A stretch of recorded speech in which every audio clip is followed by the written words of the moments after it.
So the NFL had this silly rule where you had to have the same helmet all season long. And it was part of their, attempt to deal with concussions. And it started, I don't know, a decade and a half ago. If Mace was here, he could tell you the exact date that rule started. And so it's part of why when they would wear like the throwback, they still had the navy blue helmet because it was the same helmet. They just changed the decals. They couldn't go back to it. This year, that's finally gone. So that's why you're starting to see some of these things. But I'm with you, D-Mac. If I were the Broncos, I would be like Oregon. I would roll out a different uniform every single week. I would just have a totally different look. We would sell more merchandise. Yeah. People wouldn't know what was coming at them. I think that'd be fantastic. So I think you need to go one extreme or the other.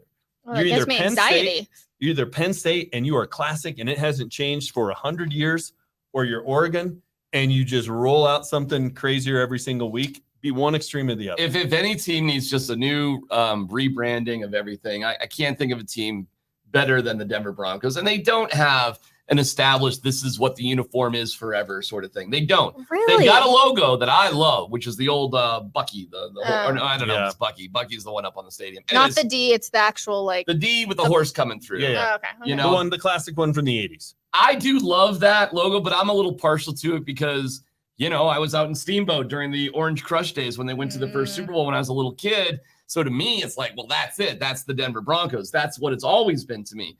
Other than that, I don't know. I don't care. If you can mix it up, if you can look cool, if you can have different things going on, I mean, why not? Why not be that team? They've had the current uniform. I mean, they went from a blue primary jersey to an orange primary jersey, but the same helmet, the same pants, all that stuff since 1997. Wow. So more than a quarter century, they've had the same look. Talk about controversial. I mean, that was a huge change when they went with that, especially because it was navy blue jerseys to start with. Predominantly orange was the famous quote from Pat Bowlen about the new uniform of, it's predominantly orange. It was an orange stripe. There was very little orange. So, I think there actually is some tradition in that. They've been in this uniform longer than they've been in any uniform in their existence. But I do think it's time for a change. I'm not set in stone with it. I don't really love the current logo. So if they come up with something new, it starts on the 25th with whatever they're going to unveil.